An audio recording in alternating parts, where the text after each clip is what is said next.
साहब आराम करते हैं। जय श्री ओम नमः सिद्धेभ्य। नमो अरिहंताणं, नमो सिद्धाणं, नमो आयर्याणं, नमो वज्रायाणं, नमो लोये सब्बसाहुणम्। मंगलम भगवान वीरो, मंगलम गौतमो गणे, मंगलम कुंद कुंदार्यो, जैन धर्मोस्तु मंगलम। सर्वे मंगल मांगल्यम, सर्वे कल्याण कारकम, प्रधानम सर्वे धर्माणाम, जैनम जयतु शासनम, जैनम जयतु शासनम। तज्जयति परम ज्योति, समं समस्तेरनंत पर्याय, दर्पण तल इव सकला, प्रतिफलति पदार्थ मालिका, यत्र परमागमस्य जीवम्, निषेध्य जात्यन्त सिन्धुर्विधानम्, सकल ने बिलसितानां, विरोधिमथिनं नमाम्यनेकान्तम्। आचार्य अमरचंद देव द्वारा विरचित 226 श्लोकों में निबद्ध यह पुरुषा सिद्धि उपाय नामक ग्रंथ, जो कि निश्चय व्यवहार का सुमेल बताकर, उस भूतार्थ आश्रित वस्तु को दिखाकर, उस मोक्ष मार्ग को बताकर, उस भूतार्क मोक्ष मार्ग को बताकर, उस भूतार्क ज्ञायक का ही श्रद्धान ज्ञान आचरण करने का उपदेश देने वाला ऐसा यह अद्भुत व अनुपम ग्रंथ पुरुषार्थ सिद्धि उपाय पर हमारी चर्चा चल रही है। आचार्य अमृतचंद देव मंगलाचरण करने के बाद और मंगलाचरण में ज्ञान ज्योति को अर्थात उस शुद्ध ज्ञायक को और उस अनेकांत को नमस्कार करने के बाद, ग्रंथ का प्रयोजन और उद्देश्य बताने के बाद, वक्ता का लक्षण बताया और वक्ता के लक्षण के बाद ये निश्चय व्यवहार का ज्ञाता किस प्रकार होना चाहिए और श्रोता कैसा नहीं होना चाहिए, किसको श्रोतापना शोभा नहीं देता, उस प्रकार की चर्चाएं यहाँ आचार्य वचन देव कर रहे हैं। ग्रंथ के संबंध में, वक्ता के संबंध में और श्रोता के संबंध में तीनों ही बातें हैं यहाँ पर। तो वो बातें यहाँ कर रहे हैं निश्चय व्यवहार के संबंध में। तो पिछली क्लास में क्या बात हो गई हमारी, कि पिछली क्लास में आचार्य क्या कह रहे हैं कि जो केवल व्यवहार का ही श्रद्धान करता है उसको देशना का पात्र नहीं है। और अबुदस्य बोधनार्थम, अबुद्ध को अर्थात अज्ञानी को बोध कराने के लिए, किसका बोध कराने के लिए, उस भूतार्थ का बोध कराने के लिए व्यवहार द्वारा उपदेश दिया था। लेकिन जो व्यवहार को ही श्रद्धान कर ले, व्यवहार को ही निश्चय मान ले, ऐसा जीव देशना का पात्र नहीं है। इस प्रकार की चर्चा यहाँ 6 नंबर के श्लोक तक हमारी हो गई। तो यहाँ एक प्रश्न उठना स्वाभाविक है कि ऐसा क्या है इस व्यवहार न्याय में जो जीव इसको निश्चय मान लेता है। ऐसा क्या है इस व्यवहार न्याय में जो जीव इसी का श्रद्धान कर लेता है। उसका कारण क्या है, उसका कारण बताओ। तो उसका कारण बताने के लिए ये 7वें नंबर का श्लोक यहाँ चमरचंद देव कह रहे हैं। देखो पढ़ते हैं इसको। माणवक एव सिंहो, यथा भवन्तर्नवगीत सिंहस्य, व्यवहार एव हि तथा, निश्चयतां यातने च यज्ञस्य। क्या कह रहे हैं, केवल केवल व्यवहार न के श्रद्धान होने का कारण बताते हैं कि व्यवहार न के श्रद्धान होने का कारण क्या है इसका।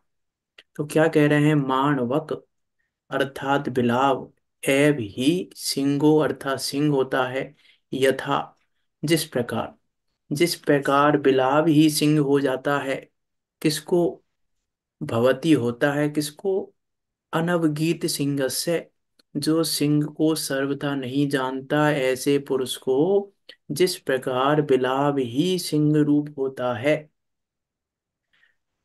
तथा उसी प्रकार ही निश्चय से अनिश्चय से, जो निश्चय के स्वरूप से अपरिचित पुरुष हैं, वो व्यवहार ही को निश्चयताम निश्चय न को प्राप्त होता है। उसका ये व्यवहार ही निश्चयपने को प्राप्त होता है। जो निश्चय को नहीं जानता और वो व्यवहार का उपदेश दिया और उसने व्यवहार को निश्चय मान लिया, क्यों? क्योंकि निश्चय को वो जानता नहीं है। निश्चय को ना जानकर व्यवहार को सुनता है, इसीलिए व्यवहार को ही निश्चय मान लेता है। ये कहना चाह रहे हैं यहाँ पे। देखो क्या कह रहे हैं, जिस प्रकार सिंह को सर्वथा ना जानने वाले पुरुष के लिए बिलाव ही सिंह रूप होता है निश्चय से, उसी प्रकार निश्चय न के स्वरूप से अपरिचित पुरुष के लिए व्यवहार ही निश्चय न को प्राप्त होता है। कि सिंह जिसने जाना नहीं कभी, जिसने शेर को देखा नहीं कभी, उसको हमने कहा कि भैया ये बिलाव ही सिंह है। ये देखो ये बिलाव है ना, ये बिलाव ऐसा होता है सिंह। तो हमने उसको क्या बताया कि बिलाव ऐसा सिंह होता है। बिलाव का शब्द का प्रयोग ये भी आचार्य यहीं का एग्जाम्पल है, बहुत जगह एग्जाम्पल दिया जाता है, ये एग्जाम्पल यहीं का है, लेकिन क्योंकि इनका एग्जाम्पल है, इनके ग्रंथ का एग्जाम्पल है ये मानवक एव सिंहो। बिलाव बिल्ली को ही, हालांकि बिल्ली में बिलाव में थोड़ा सा अंतर होता है फिर भी, लेकिन बिल्ली ही मान लें हम यहाँ पर। बिल्ली और बिलाव में अंतर क्या होता है? बिल्ली, और हम ऐसा कह सकते हैं बिल्ली का पुरुष रूप बिल्ला, वो उसको बिलाव कहते हैं। हर बिल्ली को बिलाव नहीं कहते। उसकी थोड़ी अलग से यहाँ बाल वगैरह थोड़ी अलग सी उसकी होती है बनावट, बिल्ली के कंपेरिजन में थोड़ी सी। तो उसको देख के कह दिया कि देखो ये ऐसा होता है शेर। तो शेर ऐसा होता है ये कहा था, ये शेर ऐसा नहीं कहा था। कहा तो ये था कि शेर ऐसा होता है, उसने क्या मान लिया कि यही शेर होता है। जैसे मान लो कोई बच्चा आया, बच्चे ने माँ से कहा मुझे शेर देखना, मुझे शेर बताओ शेर कैसा होता है। आज हमने पढ़ा था एल माने लॉइन, लॉइन माने शेर होता है, शेर होता कैसा है हमें बताओ। अब माँ कैसे बताए उसको शेर? तो माँ ने बिलाव को देखा, माँ ने कहा देखो ऐसा होता है शेर। उसने कहा अच्छा ऐसा होता है शेर, बोले हाँ। अब अगले दिन उसने हल्ला मचा दिया घर में, बोले मम्मी घर में केक शेर घुस गया, घर में शेर घुस गया। बोले कहाँ घुस गया घर में शेर? बोला रसोई में दूध पी रहा है, रसोई में शेर दूध पी रहा है। तो उसने क्या किया, माँ बोले क्या क्या क्या करें इसको? तो माँ ने उसको बोला बेटा ये तो बिल्ली है शेर नहीं है। कि कल तो आपने कहा था ये शेर है। कि हमने शेर है ये नहीं कहा था, हमने ये कहा था कि शेर ऐसा होता है, इसके जैसा होता है, ये शेर नहीं है। अरे तुम तो घर में आए हो, शेर यदि गांव में आ जाता है तो गांव खाली हो जाते हैं, ऐसा भयानक होता है शेर। ऐसा डर लगता है सबको शेर से, इससे तो किसी को डर नहीं लगता है। शेर तो ऐसा होता है। बोले अच्छा आप समझ गए हम शेर का मतलब, ये शेर नहीं है। वो समझ गया कि नहीं समझा शेर को अभी भी? अब वो समझ गया शेर ऐसा होता है, ठीक है माँ ने समझा दिया। अब एक दिन वो पिता के साथ सर्कस देखने गया गांव में। अब सर्कस में शेर आया था। तो पिता ने बोला बेटा तुमको शेर देखना था ना, देखो ऐसा ये होता है शेर। तो उसने क्या बोला पिता से, झूठ बोल रहे हो आप। बोले क्यों? मेरी माँ ने तो मुझे बताया कि जब शेर आ जाता है वहां गांव के गांव खाली हो जाते हैं, यहाँ तो एक आदमी नहीं हिल रहा है, यहाँ तो कोई नहीं भाग रहा है, इसको ये शेर कैसे हो सकता है? ये तो शेर नहीं है। माँ ने बताया था गांव खाली हो जाते हैं शेर आता है जब। अब उसको कैसे समझाएं शेर क्या होता है? सामने शेर दिख रहा है, उसको शेर मानने को तैयार नहीं है, और बिल्ली को शेर मानने को तैयार है। तब कह रहे हैं कि ऐसे फिर जो ऐसा कर रहा है फिर उसको क्या करें, उसको समझाओ मत, अपने समझ लेगा जब समझेगा। जब आएगा समझने का समय, जब समझ लेगा। हम उपदेश नहीं दे रहे, अब इसको उपदेश नहीं देंगे, अब हम ये उपदेश के योग्य ही नहीं, समझाने के योग्य ही नहीं है। क्या क्या समझाएं इसको अब हम? तो ऐसा यहाँ कह रहे हैं कि जिसने सिंह को, इस बिलाव को ही सिंह मान लिया। अब बिलाव को सिंह किसने माना? जिसने सिंह को नहीं जाना। जिसने सिंह को नहीं जाना वो बिलाव को सिंह मान लेता है, क्योंकि वो सिंह को नहीं जानता है। ऐसे ही यह जीव निश्चय को जानता नहीं है, भूतार्थ को जानता नहीं है। अब व्यवहार से हमने समझाया तो इसने क्या मान लिया कि हाँ ऐसा होता है आत्मा, आत्मा ऐसा होता है। ये मनुष्य आत्मा होता है, नार की आत्मा होता है। अच्छा ऐसा होता है आत्मा, रागी आत्मा होता है, क्रोधी आत्मा होता है, अर्थात ऐसा होता है आत्मा। अर्थात आत्मा ऐसा होता है, ज्ञान वाला आत्मा होता है, दर्शन वाला आत्मा होता है, चारित्र वाला आत्मा होता है। अच्छा ऐसा होता है आत्मा। तो उसने क्या कर लिया कि ऐसा आत्मा होता है, ऐसा नहीं है, ये आत्मा नहीं है। उसने क्या मान लिया कि हाँ बात तो सही है, ये ज्ञान दर्शन चारित्र वाला आत्मा है, ये राग वाला आत्मा है, ये क्रोध वाला, ये क्रोधी कौन है, आत्मा ही तो है। कह रहे क्रोधी आत्मा है, ये कहने के पीछे ये नहीं कह रहे थे कि हम ये आत्मा है। उस क्रोध से भिन्न, उस क्रोध से भिन्न एक शुद्ध ज्ञाया क्या वो दिखा रहे थे, वो शुद्धात्मा को दिखा रहे थे। और इसने क्या, इसने क्रोध को ही आत्मा मान लिया, कि इसने राग को ही आत्मा मान लिया, इसने शरीर को ही आत्मा मान लिया।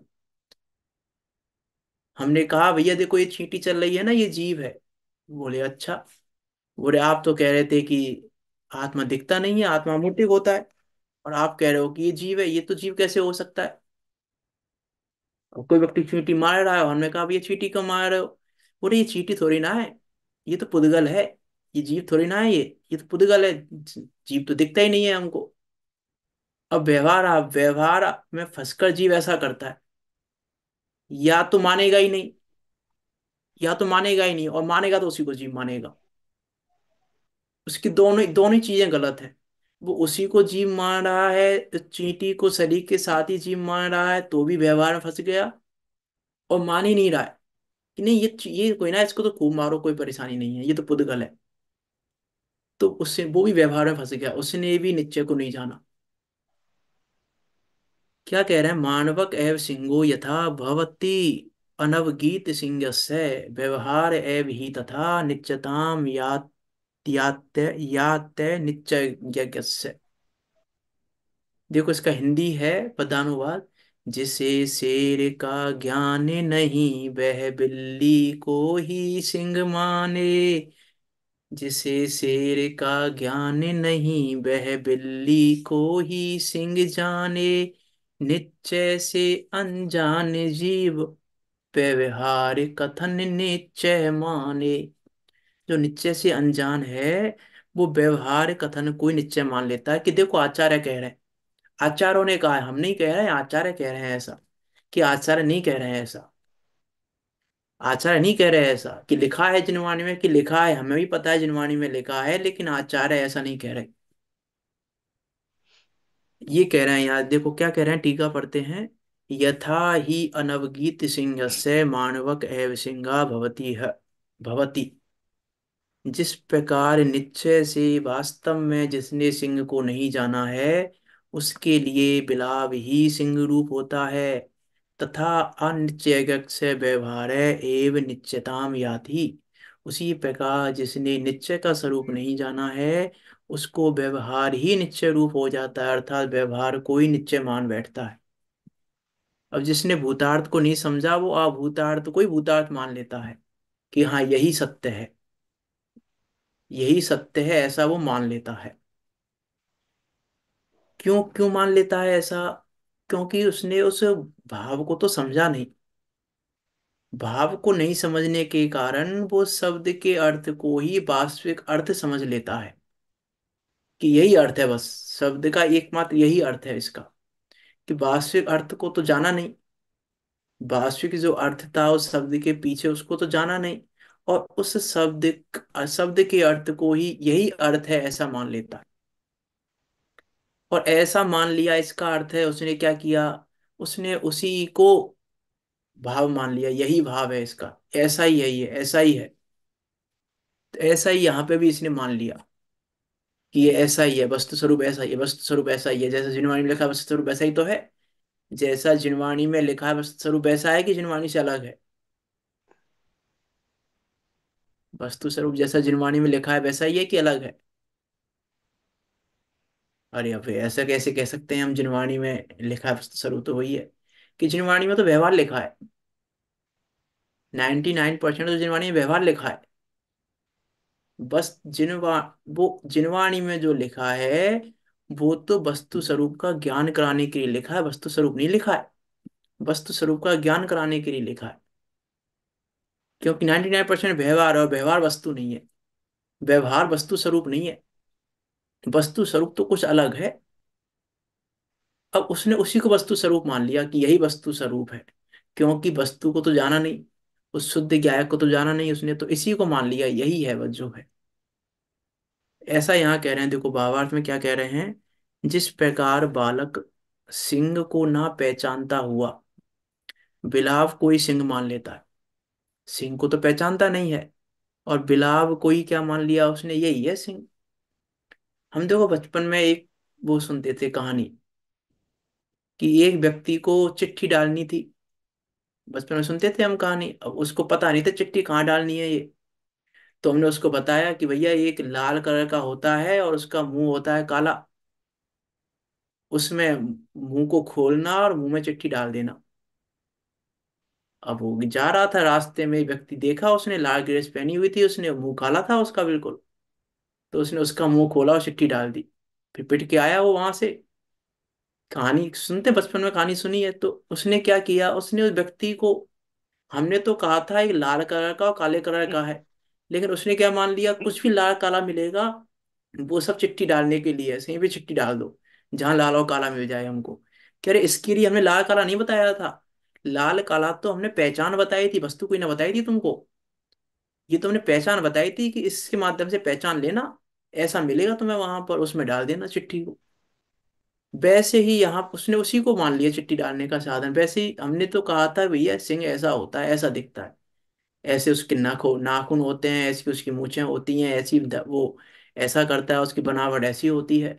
ये बताया था हमने, तो हमने सिंह को ही ना बताया था। अब तुम उसी बनावट को तुमने सिंह मान लिया, तो अब क्या करें उसमें। तो यहाँ कह रहे हैं क्यों मान लिया, कारण क्या है उसके पीछे, उसने बिल्ली को सिंह क्यों माना, उसने बिलाव को सिंह क्यों माना। कारण क्या है कि वो सिंह को नहीं पहचानता, ये कारण है। क्योंकि सिंह को वो जानता नहीं है, इसलिए बिलाव को ही सिंह मान लिया।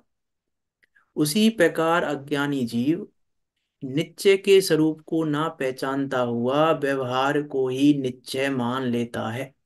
अब निश्चय के स्वरूप को तो पहचानता नहीं है, निश्चय का क्या स्वरूप है, निश्चय ने से क्या कह रहे हैं आचार्य, निश्चय के स्वरूप को तो पहचाना नहीं, तो व्यवहार को ही निश्चय मान लेता है कि हाँ यही सही है।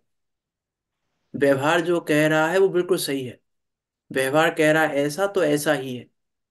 कि व्यवहार तो कह रहा है, व्यवहार ऐसा नहीं कह रहा है ऐसा ही है, व्यवहार तो कह रहा है देखो ऐसा होता है। लेकिन ऐसा है ये नहीं कह रहा, व्यवहार होता है ये कह रहा है ऐसा नहीं कह रहा। होता है ये बताया जा रहा है वहां पे, लेकिन अब उसको ना जाने। क्योंकि वहां देखो, हमें क्या, हमें जानना क्या है प्रयोजन, हमें जानना क्या है हेतु। हेतु क्या है, प्रयोजन क्या है, उस प्रयोजन को नहीं जानता, इसीलिए व्यवहार। अब देखो जो व्यवहार को निश्चय मान रहा है, वो निश्चय को तो जानता ही नहीं है। वो निश्चय को तो जानता ही नहीं है, लेकिन व्यवहार के भी प्रयोजन को नहीं जानता। क्योंकि व्यवहार के प्रयोजन को जाने तो निश्चय पर पहुंच जाए। अब वो व्यवहार के भी प्रयोजन को नहीं जानता कि व्यवहार कहाँ क्यों जा रहा है, व्यवहार के प्रयोजन को नहीं जानता। इसीलिए यहाँ कह रहे हैं कि जो जीव निश्चय के स्वरूप को नहीं पहचानता, वह व्यवहार को ही निश्चय मान लेता है। जैसे शादी में क्या क्या करना होता है, कि अब देखो शादी में बैंड बाजे लाने होते हैं, मैरिज होम बुक करना होता है, कार्ड छपवाने होते हैं, मिठाइयाँ बनवानी होती हैं, हलवाई बुक करना होता है, रिश्तेदारों को बुलाने आमंत्रित देने जाना पड़ता है। और जो जो भी लिस्ट है, लंबी लिस्ट है विवाह की। तो ये सब कार्य कर लिए हमने, तो हो गई शादी। कि नहीं अभी वो लड़की नहीं देखी हमने, अभी लड़के के लिए शाम तो सारे कर लिए हमने, हलवाई भी बुला लिया, मैरिज होम भी बुक कर लिया है, और सब कर लिए। कह रहे क्या कह रहे हो आप, हमने तो देखा है शादी ऐसी होती है। बिना मैरिज होम के शादी होती है क्या, बिना बैंड बाजे के, बिना हलवाई की शादी होती है क्या, हमने तो देखा है। कि तूने हलवाई हलवाई होने पर शादी होती है, तूने इसके पीछे का प्रयोजन नहीं जाना। बैंड बाजे से शादी होती है, इसके पीछे का तूने प्रयोजन नहीं जाना, इसलिए तूने बैंड बाजे बजने को ही शादी मान लिया। इसलिए तूने हलवाई को ही शादी मान लिया, मैरिज होम बुक करने को ही शादी मान लिया। कि लड़की तो अभी देखेंगे, अभी हम लड़की तो नहीं देखी हमने अभी, बाकी हमने अब शादी नहीं हो रही हमारी लड़के की, तो क्या करें। वो लोग खाली बैठे हैं अभी, बाद में तो हमारे सीजन का टाइम आ जाएगा, तो अभी थोड़ा सा हम मैरिज होम वगैरह हलवाई वगैरह सब कर लेते हैं, मिठाई फिठाई से बनवा लेते हैं। लड़की तो देख लेंगे, 1 मिनट का काम है वो तो, लड़की देख के तुरंत फेरे करवा देंगे, बाकी काम सब करके रख लें अभी हम। कि बाकी काम से शादी नहीं होती, उस लड़की के निश्चय के बिना उस लड़की का निश्चय किए बिना ये सारे कामों को व्यवहार से भी शादी नहीं कहा जाता। लड़की का जब तक निश्चय नहीं है तब तक इन कामों को शादी नहीं कहते, और लड़की का निश्चय है तो इन सब कामों को शादी कहते हैं। क्योंकि निश्चय के बिना व्यवहार नहीं होता। निश्चय होता है तो व्यवहार कहने में आता है। अब इसने निश्चय को जाना नहीं, तो इसने क्या किया, व्यवहार को ही मान लिया यही है निश्चय बस, इसके अलावा कुछ भी नहीं है, यही निश्चय है। तो कह रहे हैं ऐसे मानने वाले को तो फिर वो देखना का पात्र नहीं है। फिर उसको क्या उपदेश दें, कैसे उपदेश दें जो ऐसा ही मान के बैठ जाए। इसलिए कहते हैं ना, आयोजन में प्रयोजन को मत भूलो। कि आयोजन, आयोजन तो व्यवहार है, प्रयोजन है निश्चय तो वहां पर। और उस प्रयोजन को यदि हम भूल गए तो फिर वो आयोजन आयोजन नहीं है। फिर उस आयोजन को आयोजन भी नहीं कहेंगे हम। आयोजन कहने में तभी आता है जब प्रयोजन साथ में हो। यदि प्रयोजन साथ में नहीं है तो आयोजन को आयोजन नहीं कहते। वैसे ही यहाँ पर निश्चय नहीं है तो व्यवहार को फिर हम व्यवहार भी नहीं कहते, व्यवहार से भी नहीं है फिर वो बात। क्योंकि तुमने हमने तो ना व्यवहार को जाना ना निश्चय को जाना। व्यवहार को निश्चय मान लिया, इसका क्या मतलब है, व्यवहार को निश्चय मान लिया इसका मतलब है कि ना तो ये व्यवहार को जानता है और ना ये निश्चय को जानता है। ना तो ये बिल्ली को ही जानता है ना ये शेर को ही जानता है, इसलिए इसने बिल्ली को ही शेर मान लिया कि यही शेर है। तो ना तो ये शेर को ही जानता है ना बिल्ली को ही जानता, दोनों को ही नहीं जानता। वैसे ही जिसने व्यवहार को ही निश्चय मान लिया उसने व्यवहार को ही नहीं जाना। क्योंकि व्यवहार को जाना होता तो निश्चय जानने में आता ही आता। व्यवहार को हम तभी कहेंगे कि इसने व्यवहार जाना है जब इसने निश्चय को जाना हो। निश्चय को नहीं जाना है तो व्यवहार को भी नहीं जाना, और इसीलिए उस व्यवहार को ही नहीं जानता ये, इसलिए उस व्यवहार को निश्चय मान लेता है कि हाँ यही है निश्चय।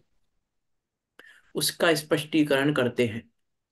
जो जीव अपने शुद्ध चैतन्य रूप आत्मा के श्रद्धान ज्ञान आचरण रूप मोक्ष मार्ग को नहीं पहचानता। क्या कह रहे हैं, अपने शुद्ध चैतन्य रूप, जो अपना वो अभेद अखंड शुद्ध ज्ञायक है, उसको ही जानना सम्यक ज्ञान है, उसी की श्रद्धा करना सम्यक दर्शन है, उसी में रमना मोक्ष मार्ग तो वो है। मोक्ष मार्ग तो क्या है, सम्यक दर्शन सम्यक ज्ञान सम्यक चारित्राणी मोक्ष मार्ग नहीं है। मोक्ष मार्ग तो क्या है, शुद्ध ज्ञायक को जानना, शुद्ध ज्ञायक की श्रद्धा, शुद्ध ज्ञायक में लीनता, इसका नाम मोक्ष मार्ग है। अब इसको सम्यक दर्शन कहा जाता है, अब इसको सम्यक ज्ञान कहा जाता है, इसको सम्यक चारित्र कहा जाता है, इसको सम्यक चारित्र कहा जाता है। उस शुद्ध ज्ञायक में लीनता को सम्यक चारित्र कहा जाता है, सम्यक ज्ञान कहा जाता है, सम्यक दर्शन कहा जाता है। उसको तो जानता नहीं, तो इसने क्या किया, व्यवहार दर्शन ज्ञान चारित्र का साधन करके अपने को मोक्ष का अधिकारी मानता है।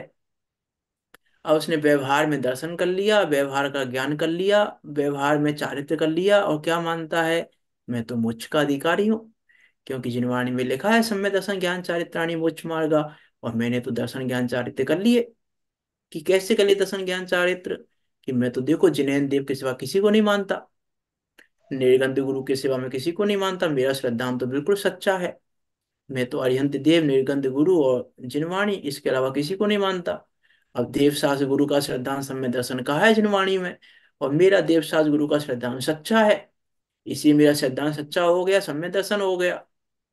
और जिनवाणी में लिखा है शास्त्रों का अभ्यास करने का नाम सम्य ज्ञान है, तो उसमें शास्त्रों का अभ्यास भी करता हूँ, तो शास्त्रों का अभ्यास करता हूँ तो सम्य ज्ञान हो गया।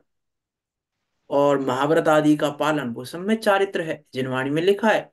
तो मैं तो महाव्रत आदि को पालता हूँ तो सम्यक चारित्र भी हो गए, मेरे तो तीनों ही हो गए। और महाव्रत नहीं तो अनुव्रत पालता हूँ, अनुव्रत भी सम्यक चारित्र है, तो मैं अनुव्रतों को पालता हूँ तो मेरे तो तीनों हो गए सम्यक दर्शन ज्ञान चारित्र। कि भूतार्थ को तो तूने जाना ही नहीं, लड़की का तो निश्चय किया ही नहीं तूने, ये सारे अक्रम सक्रम सब कर लिए, लेकिन भूतार्थ का तो निश्चय किया ही नहीं। उस भूतार्थ के निश्चय के बिना देव शास गुरु के श्रद्धान को सम्य दर्शन नहीं कहते। उस भूतार्थ का निश्चय किए बिना जिन वाणी के अभ्यास को सम्य ज्ञान नहीं कहते। और उस भूतार्थ का आश्रय लिए बिना महाव्रत आदि के परिणाम को सम्य चारित्र नहीं कहते। ये लिखा है जिनवाणी में, कि जिनवाणी में लिखा है? बिल्कुल, जिनवाणी में तो ये लिखा है कि जो भूतार्थ का आश्रय लेता है वो सच्चे देवसाज गुरु को मानता है। उसका श्रद्धा सच्चे देवसाज गुरु का होता है। किसको? जो भूतार्थ का आश्रय लेता है। तो बात तो ये बताई थी कि जो भूतार्थ का आश्रय लेता है, और हमने क्या मान लिया? जिसको देवशास्त्र गुरु का श्रद्धान है। तो देवशास्त्र गुरु का श्रद्धान तो व्यवहार से कहा था। अरे देवशास्त्र गुरु का लक्ष्य तो पर का लक्ष्य है। तो पर के लक्ष्य से सम्य दर्शन कैसे हो गया? पर के लक्ष्य से सम्य दर्शन हो कैसे गया? देवशास्त्र गुरु तो पर है मेरे लिए। देव भी पर है, शास्त्र भी पर है, गुरु भी पर है। तो पर से सम्य दर्शन हो कैसे गया? स्वयं तो जाना ही नहीं तूने। कि स्वयं को तो जाना नहीं और इनको ही सम्य दर्शन मान लिया। कैसे मान लिया? ये जिनवाणी में लिखा है। देवसाज गुरु का श्रद्धान सम्य दर्शन है, लिखा है जिनवाणी में। हम गलत तो नहीं कह रहे, इसमें लिखा है जिनवाणी में देवसाज गुरु का श्रद्धान। तो भाई देवसाज गुरु का श्रद्धान जिनवाणी में कहा है, सही बात है। गलत नहीं कह रहे हम, लेकिन प्रयोजन क्या है उसका? उसका हेतु क्या है कहने का? अब तूने देवशास्त्र गुरु का श्रद्धान सम्य दर्शन है ये तो मान लिया, उसके पीछे का हेतु तो माना ही नहीं। तूने उसके पीछे का भाव तो जाना ही नहीं, कि देव शास्त्र गुरु के श्रद्धान को सम्य दर्शन कहने के पीछे का भाव क्या था, उसके पीछे का हेतु क्या था, वो तो जाना ही नहीं तूने। और क्या मान लिया? अरिहंत देव निर्ग्रंथ गुरु दया धर्म का श्रद्धान करके अपने आप को सम्यक दृष्टि मानता है, कि मैं सम्यक दृष्टि हूँ। क्या मानता है अपने आप को? कि सम्यक दृष्टि हो गया मैं तो। अरिहंत देव को मान लिया, निर्ग्रंथ गुरु को मान लिया। अरे वास्तव में तुम अरिहंत देव को भी नहीं जानते, निर्ग्रंथ गुरु को भी नहीं जानते, और धर्म को भी नहीं जानते। नहीं जानते अभी हम। अरे निश्चय से तो क्या, व्यवहार से भी नहीं जानते। व्यवहार से भी नहीं जानते अभी हम अरिहंत मृगंध गुरु और धर्म को। उस बीतरागी धर्म को व्यवहार से भी नहीं जानते। क्यों? व्यवहार से जानते होते तो निश्चय से भी जान जाते। निश्चय के निश्चय से नहीं जानते, इसका अर्थ है कि व्यवहार से भी नहीं जानते। हमने तो उस व्यवहार को ही निश्चय मान लिया है। हमने तो देव शास्त्र गुरु के श्रद्धान को ही सम्य दर्शन मान लिया है। इसलिए हम तो कहते भी हैं कि देखो हमारे ग्रही मिथ्यात्व तो नहीं है। हम कहते हैं ना, हमको ग्रहित मिथ्यात्व तो नहीं है। कि क्यों ग्रहित मिथ्यात्व कैसे नहीं है आपका? कि हम तो देखो अरिहंत देव को, देवसाज गुरु का श्रद्धान हमारा सही है, तो ग्रहित मिथ्यात्व नहीं है हमारे। हमारे ग्रहित सम्य दर्शन मतलब ग्रहित मिथ्यात्व दूर हो गया है, अग्रहित रह गया है बस हमारा। ग्रहित तो नहीं है। अरे अभी ग्रहित की लाइन लगी हुई है, अग्रहित तो बहुत दूर की बात है। और हम क्या कहते हैं कि अभी हमने ग्रहित मिथ्यात्व को भी नहीं जाना। अग्रहित मिथ्यात्व बहुत दूर की बात है। अभी हमने ग्रहित मिथ्यात्व को भी नहीं जाना। ग्रहित मिथ्यात्व क्या होता है? हम संतुष्ट हैं कहाँ? हम सच्चे देव साधु को मानते हैं।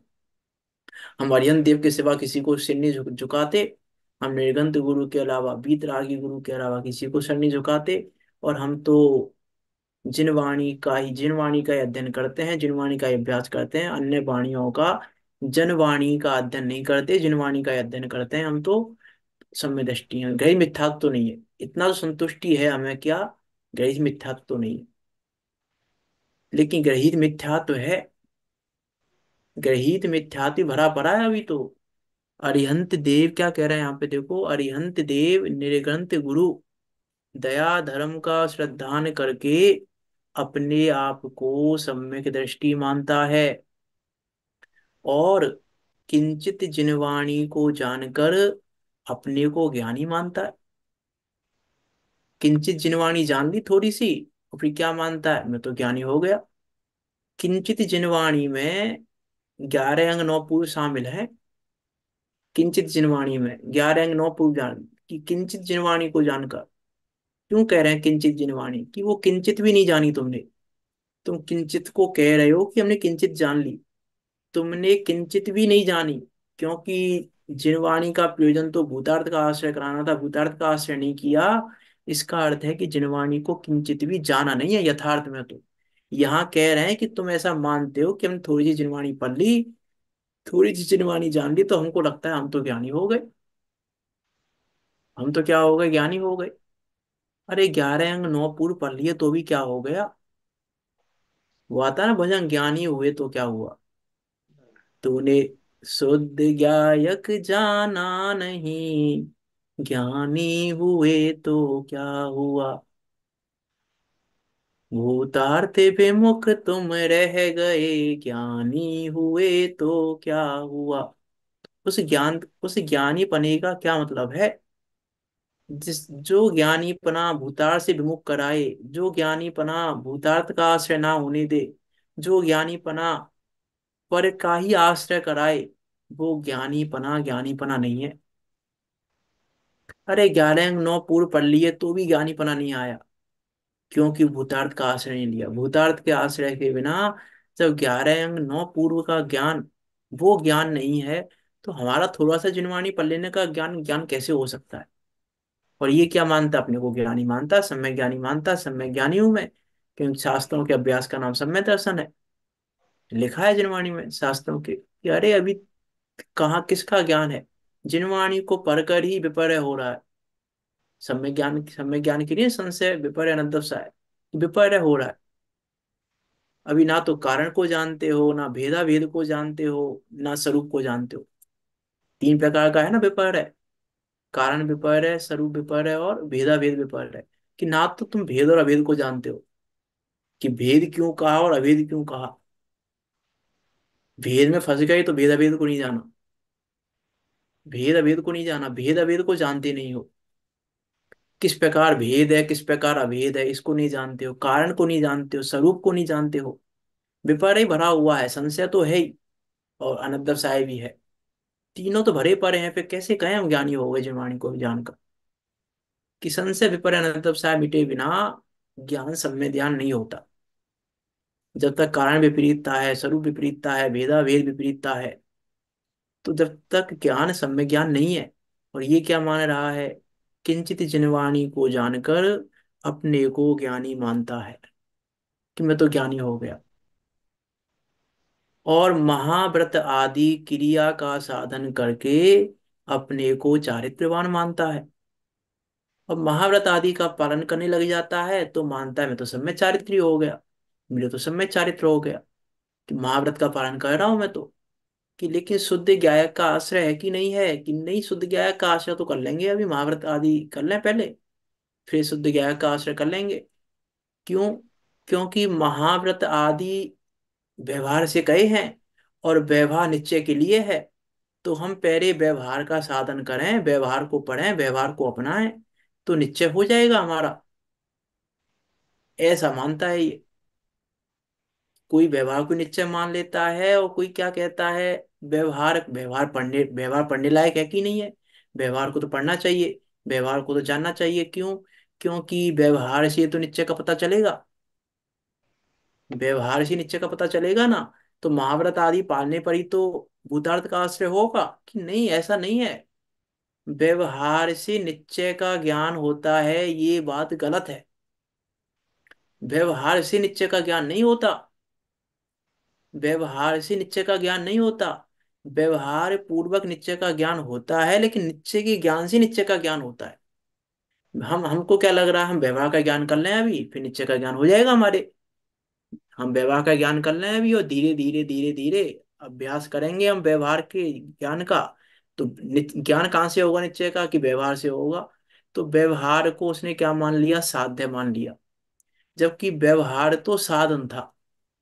साधन था। व्यवहार तो था साधन, और इसने हम्म। व्यवहार को ही साध्य मान लिया। ये कह रहे हैं यहाँ, व्यवहार को ही साध्य मान लेता है, क्योंकि साध्य को तो जाना नहीं, हम्म। साध्य को तो जाना नहीं। और ये व्यवहार तो साधन मात्र था, और उस उसे मान साधन लेता। को ही इसने साध्य मान लिया। फिर चाहे वो शास्त्रों सम्यक ज्ञान के संबंध में हो, चाहे सम्यक दर्शन के संबंध में हो, चाहे सम्यक चारित्र के संबंध में हो। कि महाव्रत आदि सम्यक चारित्र नहीं है क्या, कि है महाव्रत आदि सम्यक चारित्र, क्यों नहीं है, बिल्कुल है महाव्रत आदि सम्यक चारित्र, लेकिन कब, जब भूतार्थ का आश्रय हो। तब। भूतार्थ का आश्रय होने पर शास्त्रों का अभ्यास सम्यक ज्ञान है, मना नहीं है। शास्त्रों का अभ्यास करने का नाम सम्यक ज्ञान है। देवशास्त्र गुरु के श्रद्धान का नाम सम्यक दर्शन है। और महाव्रत आदि का साधन करना सम्यक चारित्र है, लेकिन कब, जब भूतार्थ का आश्रय हो। ये जो भूतार्थ का आश्रय नहीं है, तो देवशास्त्र गुरु के श्रद्धान को सम्यक दर्शन नहीं कहेंगे, शास्त्रों के अभ्यास को सम्यक ज्ञान नहीं कहेंगे, और महाव्रत आदि के साधन को सम्य चारित्र नहीं कहेंगे। और ये क्या मान के बैठा है, ये तो अपने को मुच्छ मार्गी मान के बैठा है कि हम तो मुच्छ मार्गी हो गए, हमें तो सम्य दर्शन भी है, सम्य ज्ञान भी, सम्य चारित्र भी है। और जिनवाणी में लिखा है ये तीनों की एकता का नाम मुच्छ मार्ग है, तीनों हमारे पाए जा रहे हैं। भी विचार करके देखें क्या कहना है, महाव्रत आदि क्रिया का साधन करके अपने को चारित्रवान मानता। अरे जीव तो ऐसा मानता है कि देखो दर्शन प्रतिमा है मेरे, सम्य दर्शन तो है ही, सम्य दर्शन तो है ही, दर्शन प्रतिमा है मेरे। कि दर्शन प्रतिमा का स्वरूप पता है कि नहीं पता है। आजकल तो लोग दर्शन प्रतिमा किसको मानते हैं, भगवान दर्शन करिए। नियम से जिनेन्द्र देव के दर्शन करने का नाम दर्शन प्रतिमा है। और जिनेन्द्र देव के दर्शन करते हैं हम। मुझसे कहा ये साधर्मी ने, हमारे रिलेटिव में ही वो साधर्मी, उन्होंने हमसे एक बार पूछा, हम वो हमसे पूछ रहे, कह रहे थे कि भाई साधर्मी ने दर्शन प्रतिमा ले लिया है। तो हमने कहा क्या करते हैं वो, तो नियम से, उनका नियम है जिनेन्द्र देव के दर्शन करने का, दर्शन प्रतिमा ले ली उन्होंने। अब क्या कहें उनको फिर, अब क्या दर्शन प्रतिमा का क्या स्वरूप है। मी का बात गलत नहीं है, दर्शन प्रतिमा वाला नियम से जिनेन्द्र देव के दर्शन दर्शन करता है, दर्शन दर्शन प्रतिमा वाला। लेकिन जिनेन्द्र देव के दर्शन करने का नाम दर्शन प्रतिमा नहीं है। तो दर्शन प्रतिमा को नहीं जानता, इसलिए जिनेन्द्र देव के दर्शन को ही दर्शन प्रतिमा मान लिया। निश्चय को तो जानता नहीं, दर्शन प्रतिमा को तो जानता नहीं। अब दर्शन प्रतिमा को तो जानता नहीं है, और जो व्यवहार से कहा जा रहा था उसको ही उसने दर्शन प्रतिमा मान लिया। ऐसा कह रहे हैं यहाँ पे कि अपने आप को सम्य दृष्टि, सम्य ज्ञानी और सम्य चारित्री मानकर अपने को मोक्ष मार्गी मानता है। इस प्रकार वह शुभ उपयोग में संतुष्ट होकर, कहाँ संतुष्ट हो गया वो, शुभ उपयोग में। क्योंकि जिनवाणी में लिखा है कि शुभ उपयोग से शुद्ध उपयोग होता है, शुभ उपयोग से शुद्ध उपयोग होता है। टोडरमल जी ने लिखा है कि अशुभ उपयोग छूट कर शुभ शुभ उपयोग हो, और शुभ उपयोग छूट कर शुद्ध उपयोग हो, ऐसी कर्म परिपाटी है। टोडरमल जी ने लिखा है, का 8 में, 7वें अधिकार में, 7वें अधिकार में लिखा है उन्होंने ऐसा कि ऐसी कर्म परिपाटी है। कि क्या कर्म परिपाटी है, कि अशुभ छूट के शुभ होता है, अशुभ छूट कर शुद्ध होता है। तो हमने भी क्या किया कि हमको क्या करना है, कि शुद्ध उपयोग करना है हमको। तो क्या करें, कि शुभ उपयोग करो। क्यों, क्योंकि शुभ उपयोग से शुद्ध उपयोग हो जाता है। कि शुभ उपयोग से शुद्ध उपयोग 3 काल में नहीं होता। शुभ उपयोग से आज तक किसी को शुद्ध उपयोग नहीं हुआ, और इसने क्या मान लिया, शुभ उपयोग से होता है। शुभ उपयोग से होता है कि नहीं होता शुद्ध उपयोग।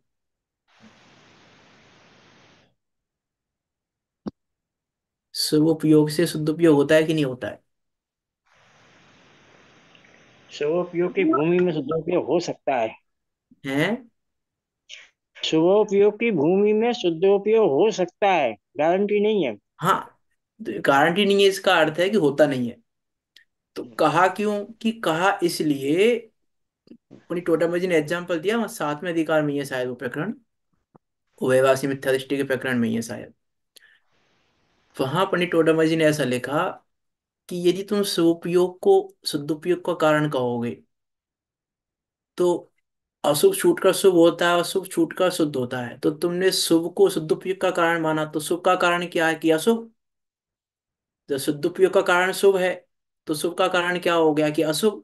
तो हमको शुद्ध उपयोग हम्म, करना है, तो उसके लिए क्या करना पड़ेगा, शुभ करना पड़ेगा। अशुभ करने के लिए क्या करना पड़ेगा, अशुभ करना पड़ेगा। तो अशुभ उपयोग में लगे हम, अशुभ उपयोग में लगेंगे तो शुभ उपयोग हो जाएगा, और शुभ उपयोग में लगेंगे शुद्ध उपयोग हो जाएगा।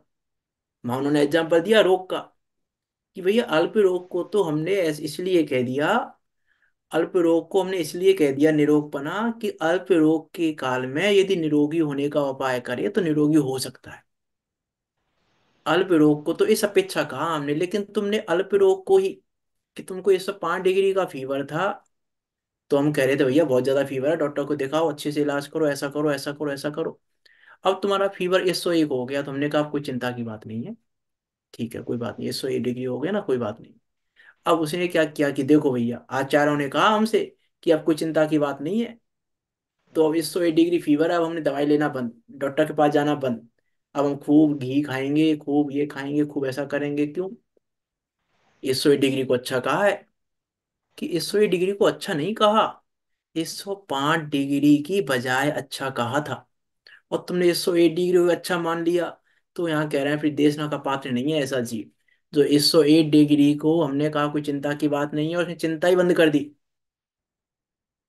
तो फिर अब उसको क्या कहें ऐसे जीव को, जो ऐसा कर ले जगत में, तो उसको क्या कहेंगे हम कि उसको क्या समझाएं। ये समझता ही नहीं है, क्या समझाएं इसको। अब इसको नहीं नहीं समझा सकते। जैसे एग्जाम्पल दिया था ना कि डॉक्टर के पास गए हम कि भैया हमारी हमारी माँ बहुत बीमार है, दवाई दे दो डॉक्टर साहब। डॉक्टर ने दवाई दे दी। बोला ये दवा, दवा दो ना तो दवा को थोड़ा हिला के देना। दवा की शीशी होती है ना, तो दवा को थोड़ा हिला के देना, नहीं तो दवा असर नहीं करेगी। तो उसने बोला ठीक है। अब वो घर गया, तो उसने दवा की शीशी रखी, वो दवाई देनी है माँ को। तो दवाई की शीशी रखी, उसने माँ को पकड़ा और जोर जोर जोर से हिलाने लग गया। बोला ये क्या कर रहा है। यार डॉक्टर ने बोला था हिला के देना, पहले हिला लूं फिर दवाई दूंगा, असर करेगी दवा जब। अब डॉक्टर क्या बोलेगा ऐसा जानेगा तो। अब बोला इसको क्या बताएं अब हम, इसकी ये पात्र ही नहीं है। किसी और को भेजा करो हमारे पास दवाई के लिए, इसको मत भेजा करो। ये पात्र नहीं है, ये सुनने की, ये इसको समझाने की, इनमें समझने की योग्यता नहीं है, इसको समझाएंगे नहीं अब हम इसको। ऐसे ही आचार्य कह रहे तस्य देशना नास्ति। हम उसको क्या उपदेश दें। जो व्यवहार को ही निश्चय मान रहा है उसको क्या, जो ना व्यवहार को व्यवहार समझ रहा है ना निश्चय को निश्चय समझ रहा है, वो व्यवहार को निश्चय मान के बैठ गया, उसको क्या उपदेश दें। कैसे दें उसको उपदेश अब। वो उपदेश का पात्र नहीं है। कि नाव में बैठ के नदी पार होती है कि नहीं होती है।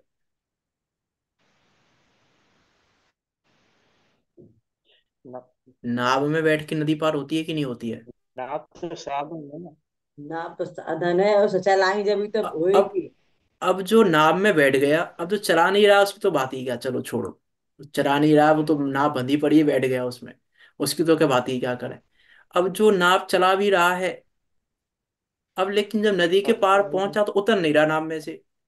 बोला नाव में बैठूंगा मैं तो उसको क्या कहेंगे हम, अगली बार से नाव में बैठने की जरूरत नहीं है तुम्हें। तुम नाव में लौट बैठने पड़ो। लायक नहीं हो। बोला नाव लिखा है जिनवाणी में नाव में बैठने से पार होती है, मैं तो नाव में बैठूंगा। कि जिनवाणी में ये नहीं लिखा है, जिनवाणी में लिखा था उतरना भी पड़ता है। उतरने के लिए लिखा था कि उतरना, नदी पार होती है उतरने के लिए लिखा था, और तुम उतर ही नहीं रहे हो नाव में से। बोला नहीं हम तो नाव में बैठेंगे। जिनवाणी में लिखा नाव में बैठने से पार होती है नदी, तो हम नाव में बैठेंगे, तो नाव में बैठने से हो जाएगी नदी पार हमारी। कि नाव में बैठने से तो 3 काल में नहीं होगी नदी पार। नाव में से उतरने पर ही नदी पार होती है, नाव में बैठने से नदी पार नहीं होती। अब उसको कहेंगे ना भैया अगली बार से हमारी नाव में मत बैठना। ऐसे यहाँ कह रहे हैं अगली बार से उपदेश मत सुनना हमारा, उपदेश की तुम उपदेश लायक नहीं हो तुम। ऐसा कह रहे हैं आचार्य देव।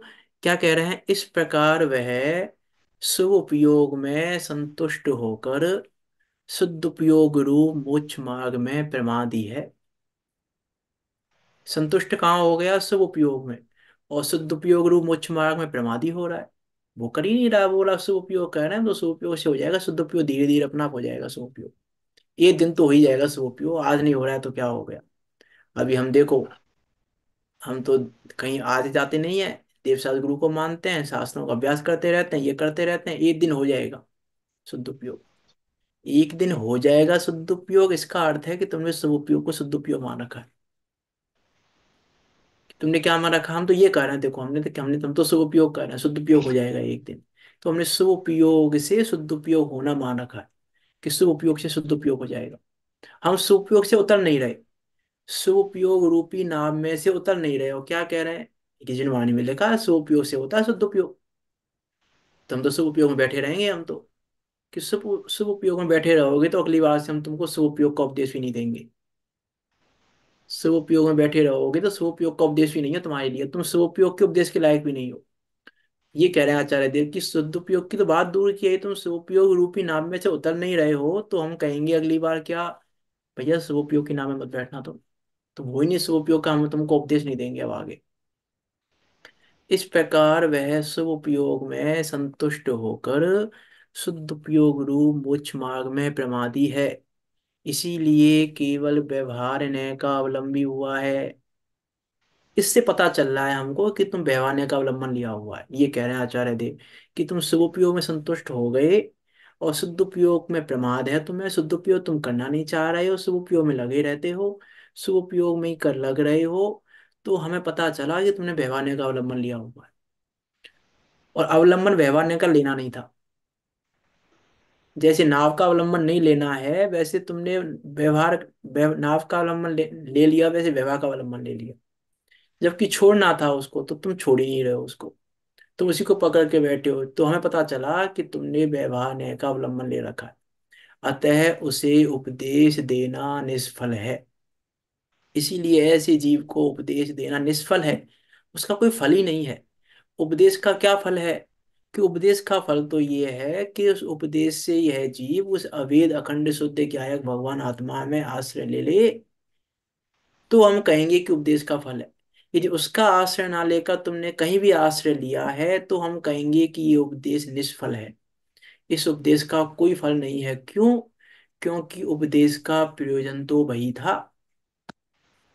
क्योंकि उपदेश का प्रयोजन तो वही था ना, शुद्ध ज्ञायक दिखाने का। उस शुद्ध न्याय के विषयभूत उस शुद्ध ज्ञायक को ही दिखाने का प्रयोजन था, और उस शुद्ध ज्ञायक कोई नहीं देखा, तो इसीलिए यह उपदेश निष्फल है। अब उपदेश की निष्फलता जानकर कह रहे हैं कि भैया इसको देखना नहीं है। क्यों? क्या करें? जो फलीभूत नहीं हो रही है जिसको, उसको क्या करें फिर? अब इसको बहुत समझा लिया हमने, समझ ही नहीं रहा है ये, तो क्या करें कि समझाना बंद कर दो अब। जब वो समझ नहीं रहा है, आपके बार बार समझाने पर वो नहीं समझ रहा है, तो क्या उपाय है? कि एक ही उपाय, समझाना बंद करो।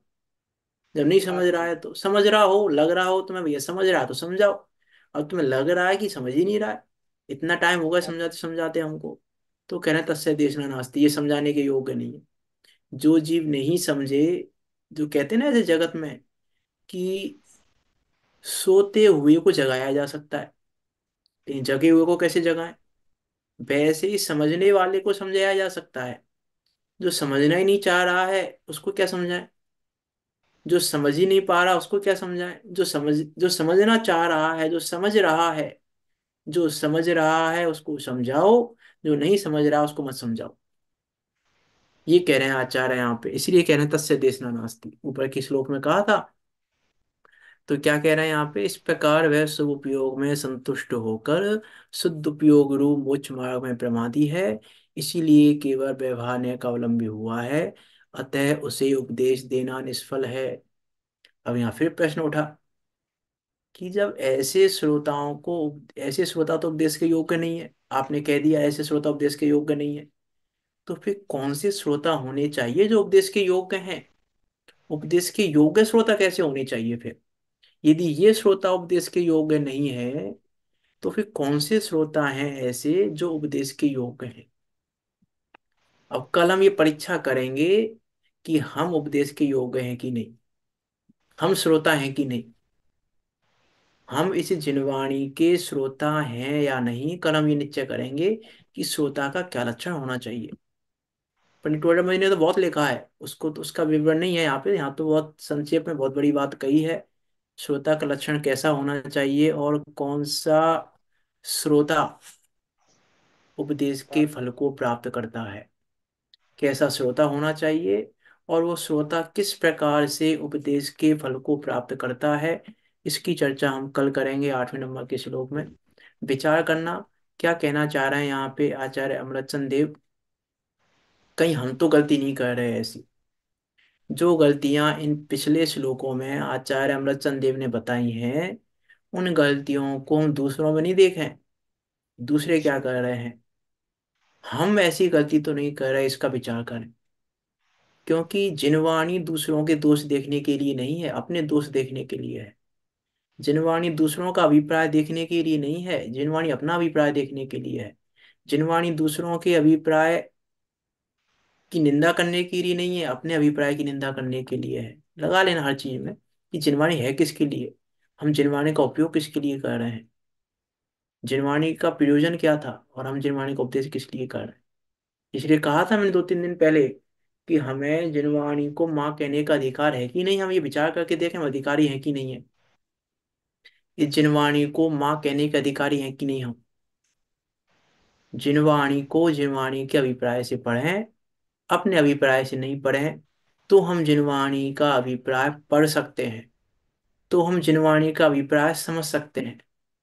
जब पहले से ही हम अपने अभिप्राय से पढ़ रहे हैं कि हाँ ये लिखा है, देखो जिनवाणी में लिखा है, सही लिखा है बिल्कुल, हम ऐसा ही मानते हैं।